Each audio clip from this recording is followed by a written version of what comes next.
BDR হত্যাকাণ্ডের বিচার নিশ্চিতে commission গঠনের সরকারের গড়িমসির কারণে দেশের জনগণের আকাঙ্ক্ষার বিপরীতে অবস্থান নেওয়া হয়েছে এমন মন্তব্য করেছে বৈষম্যবিরোধী ছাত্র আন্দোলনের নির্বাহী কমিটির সদস্য মাহিন সরকার। তিনি ঘোষণা দিয়েছেন ১৭ ডিসেম্বর মঙ্গলবার বেলা ১১টায় বিডিআর হত্যাকাণ্ডে ভুক্তভোগী পরিবারের সদস্যদের নিয়ে আইন উপদেষ্টা কার্যালয় ঘেরাও কর্মসূচি পালন করবে। সোমবার ১৬ ডিসেম্বর সন্ধ্যায় মাহিন তার ফেসবুক পোস্টে এই ঘোষণা দেন।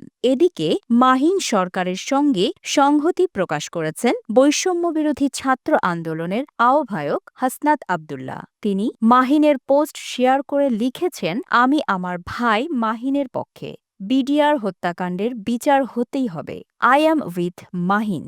মাহিন সরকার তার ফেসবুক পোস্টে লিখেছেন, জুলাই গণ অভ্যুত্থানের একজন নগণ্য অংশীদারি হিসেবে আমি মাহিন সরকার বিডিআর হত্যাকাণ্ডের ভিকটিম পরিবারগুলোকে সঙ্গে নিয়ে আগামীকাল ১৭ ডিসেম্বর আইন উপদেষ্টার কার্যালয় ঘেরাও করব।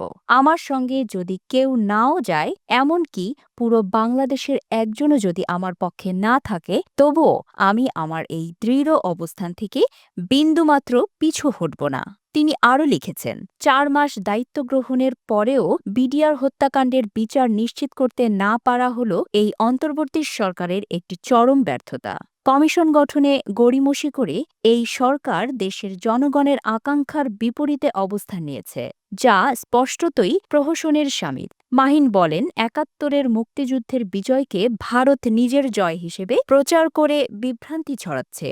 বিডিআর হত্যাকাণ্ডের বিচার নিয়ে অবহেলা এবং ভারতের ইতিহাস বিকৃতির প্রতিবাদ না জানানো আমাদের স্বাধীনতার জন্য হুমকিস্বরূপ। তিনি আরও বলেছেন, যদি আমার বিরুদ্ধে সরকারের কোনো ভিন্ন অবস্থানও নেয়, তবুও আমি বিডিআর হত্যাকাণ্ডের বিচার নিশ্চিত না হওয়া পর্যন্ত লড়াই চালিয়ে যাব। আগামীকাল সকাল ১১টায় সচেতন ছাত্র নাগরিকদের সঙ্গে কেন্দ্রীয় শহীদ মিনারে দেখা হবে।